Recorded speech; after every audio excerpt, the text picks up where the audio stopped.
Okay, good morning. Oh, still recovering from that DC traffic. Good morning. Well, thank you to the organizers. Thank you to CSID and for you for showing up for this important topic. We're gathered here today to discuss no one other than Donald Trump. He's not getting a lot of attention these days. So CSID thought that we should start the conversation. But on a serious note, Trump is going to the Middle East this weekend to lecture the Middle East about Islam. Again, this is the same president that spent a lot of his campaign on going after and attacking Muslims. This is the president that said, "I think Islam hates us." Now, this same president is going to go to the House of Saud to lecture about what Islam is and isn't. And of course, Steve Miller is the one writing his speech. This is the same person that drafted or helped draft the Muslim ban and defended it heavily, on television, known as part of the alt-right or some of these white supremacist, white nationalist movements. So we're living in bizarre times, definitely, where people that hate Islam or think that Islam hates us are going to go to the Middle East to tell the Muslims what Islam should be and should not be. Forget the whole idea behind, the separation between church and state. It's like, as a Muslim, I want our president to worry about our government, not about my religion, right? Like, keep your hands, mind your own religion or mind your own government first before you start meddling in ours. But I don't have to tell you the numbers. CARE recently released a report that says that hate crimes against Muslims have spiked to 57% just in the past year. Anti-Muslim sentiments at an all-time high. Never before even after 9/11, they haven't been this high. I've dedicated a lot of my career to countering this Islamophobia and anti-Muslim bigotry, and we've never seen it this high. It's become institutionalized, and it was heavily used more than ever before during the election of 2016. But let's not kid ourselves. Islamophobia didn't start with Trump. He didn't invent it. It's been happening for a while under previous administrations, not only Republicans, but also Democrats. And it's gone unabated. And we shouldn't be surprised at the results that are happening.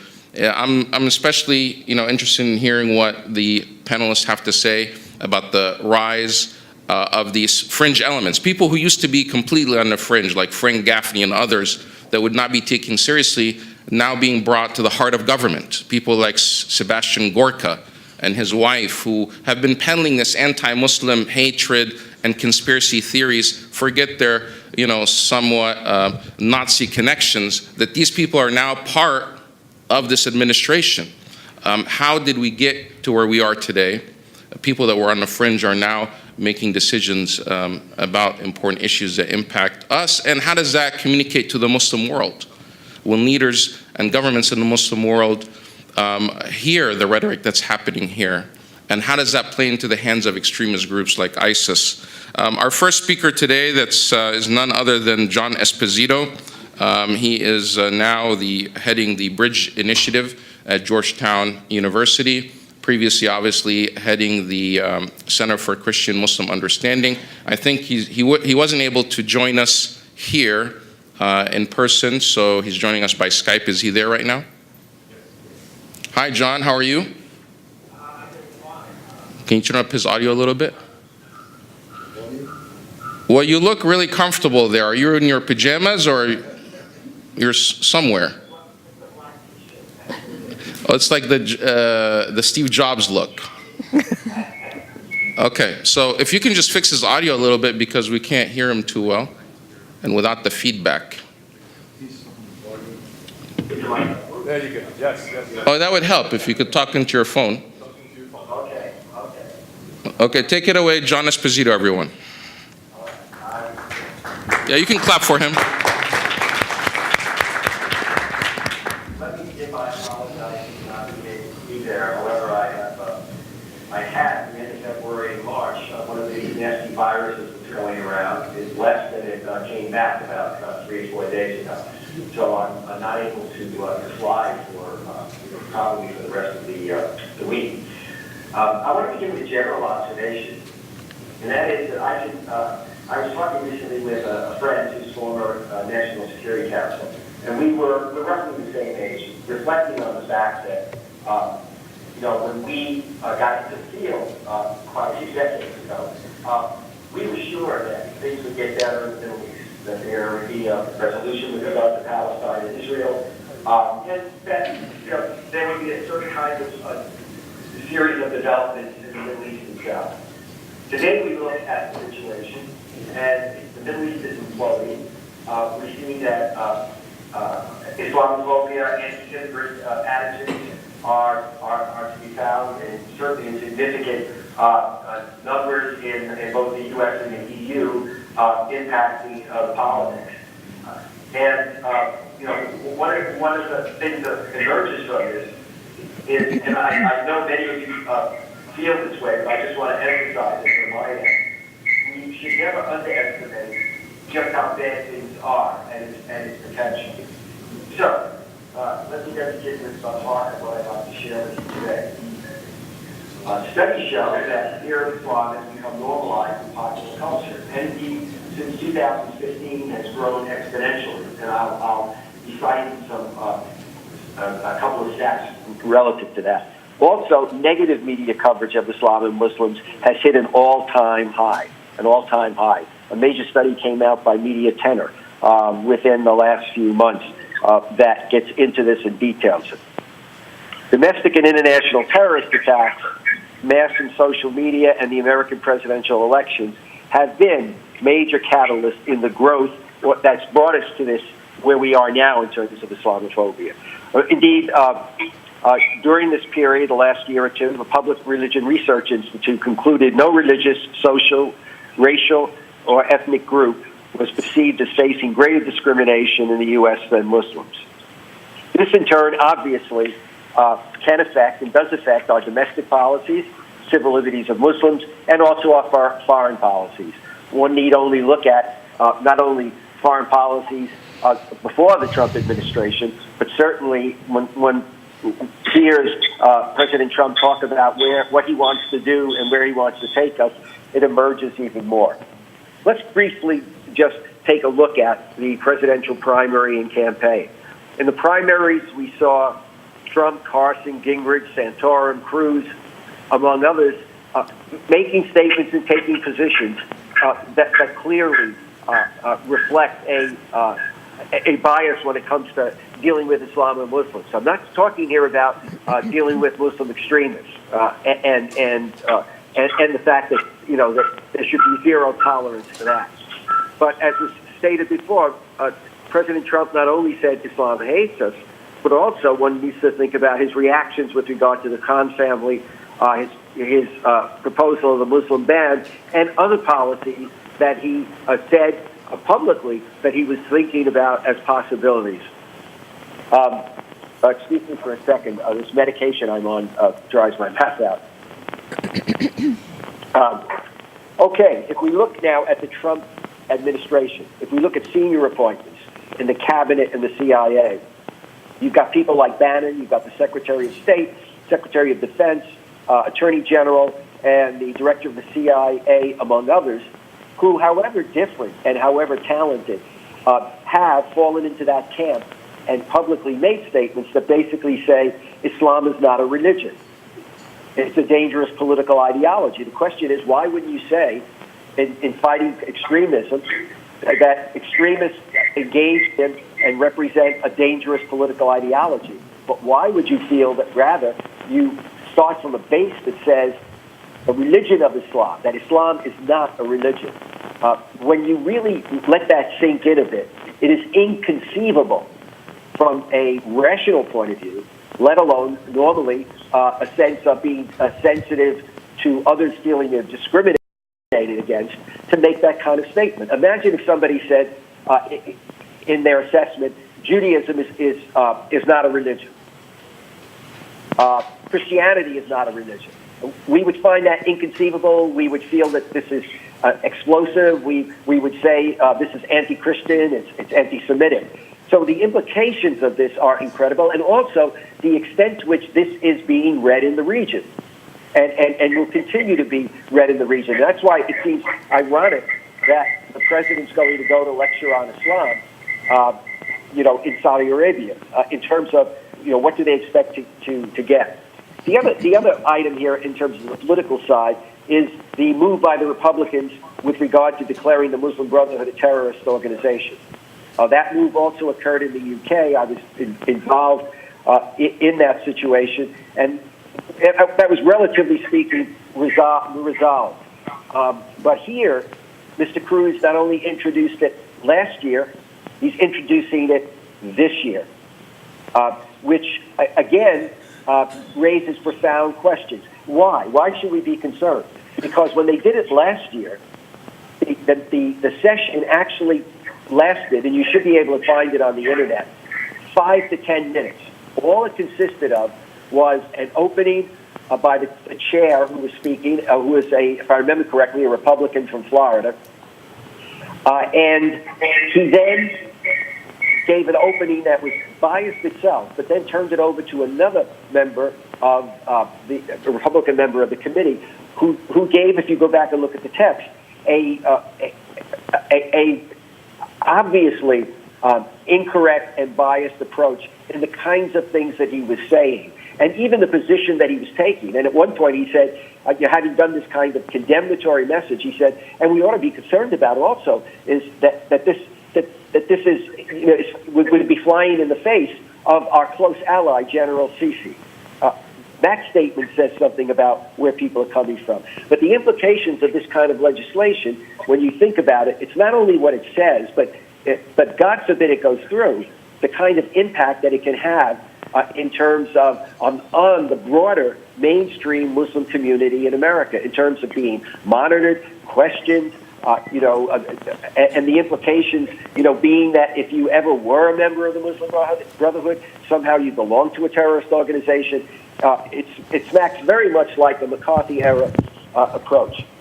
With regard to the role of the media, and I think this is extraordinarily important when thinks about the way in which media shapes people's opinions.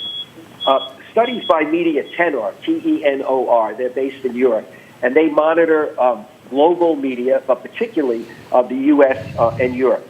Just to give you a sense of the progression that's occurred in recent years. They did an early study of 2001 to 2011, a 10-year period, and looking at 975,000 pieces of media.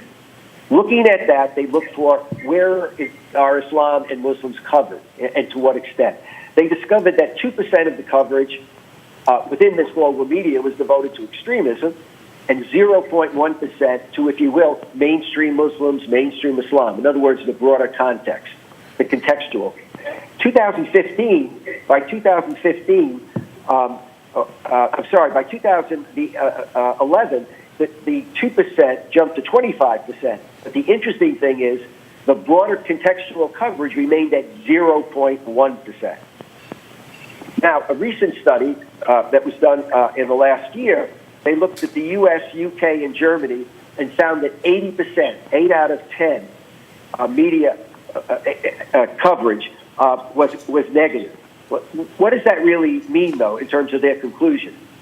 Basically, a headline that they use in their report, which was read at Davos, Islam in the media, from bad to disastrous tone of coverage of Islam.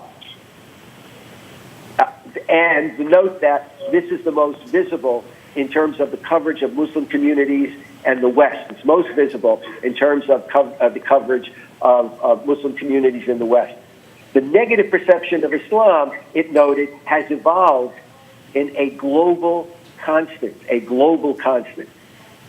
noted that in 2016, in the first 11 months, the Islamic State attracted 41% of all news mentioning Muslims or Islam. Coverage of Muslims and Islam was largely negative and severely critical. What does that mean?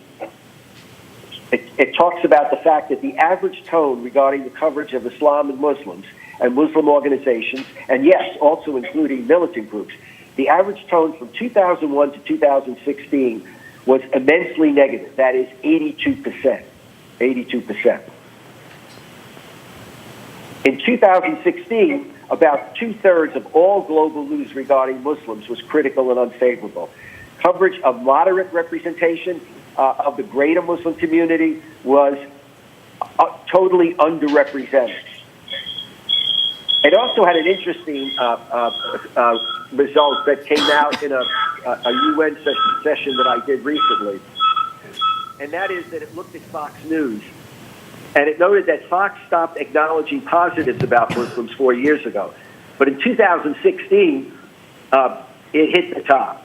Fox News coverage of Muslims was 100% negative. All I can say is think about all the people in the United States that rely on Fox. I think for many of us, we know lots of people in the states in which we exist. I'm seeing somebody at the podium. Does that mean you're having trouble hearing me? No, that means your time is up. Oh, okay. Or just 1 minute to wrap up. Especially we keep hearing like some alien noises coming from your... There's some feedback happening for some reason. Oh, okay. I'm not sure. I'll wrap up. All right. America in the 21st century is an extraordinarily multi-ethnic... Okay, can you bring that phone back to...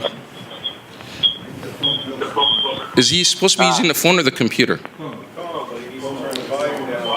Okay, turn down the volume on your phone so there's no feedback, and also turn down the volume, but then he won't be able to hear me. Okay. Go ahead. Okay, how's this? Great. I mean, better. Okay. Wait a minute. I've just got to lower it. Okay, just 1 more minute, because... I'll move to the conclusion then. Thank you. America in the 21st century, we all know this is extraordinarily multi-ethnic and multi-faith society. That can be a strength or it can be perceived as a weakness. And clearly, this diversity, both in the U.S. and Europe, has in recent years become a source for grave concern among significant numbers of people in the populations, and a negative concern. Yet, as we've seen most recently, this fact and the principles and values of our country have not stemmed an anti-Muslim and anti-immigrant tide. Tolerance should be a word that I think we need to bury. It has no future. Tolerance means coexistence. That was fine in medieval times, but simply coexistence does not get into the acceptance of the equality of citizens, of the freedoms that are owed to them, etc. Tolerance merely means that I like to exist. It doesn't mean that I think you really should have a significant place in society. You should be elected to office. You should be hired. You should be a fellow worker with me, etc. We need to move much more aggressively, both government and non-government, as we look at the next few years, to both educate and promote programs and projects that emphasize the idea of, on the one hand, that diversity can be a strength, but connect that with that means equality of citizenship and human rights based on mutual understanding and respect. And we can't get to a point of mutual understanding and respect unless we have politicians, media, government officials, academics, who, when they speak and take public positions, function within that context. That's why we have to worry about the statements that Mr. Trump might make, or members of the government, or certainly some of the advisors, Sebastian Gorka, Stephen Miller, and Waleed Faris. We live also in a multi-faith situation, and I think we can draw on that in terms of our strength. America, unlike Europe, has a very strong religious profile. But I don't mean simply statements. I think statements like the Marrakesh Statement, or just like the UN alliance in the past, it's kind of public statements. They're fine. But unless leaders implement them and figure out ways to implement them, all we then have are hundreds of religious leaders who come together, issue a statement, and then what happens after it in terms of the training of a generation of religious leaders the training of people in religious communities. Pluralism in America, politically and religiously, means an inclusiveness, an absolute inclusiveness rather than exclusiveness. Unless we take that hard line, it's an issue. And here's my final point. I happen to be at a dinner for, I'm on the board of a particular organization that's an international organization. And one of the people was talking about just how bad things look. This was right after the election results came in. But the person noticed, who has a lot of experience in Africa, that when in a certain situation in a country like Rwanda, I'm not saying it was Rwanda, but in a country like Rwanda, talking to a senior government official was stunned when the senior government official saw this as an opportunity. And what the senior government official said is that sometimes when you have a problem and it hits a mega crisis point, that's what becomes a wake-up call for larger segments of the population.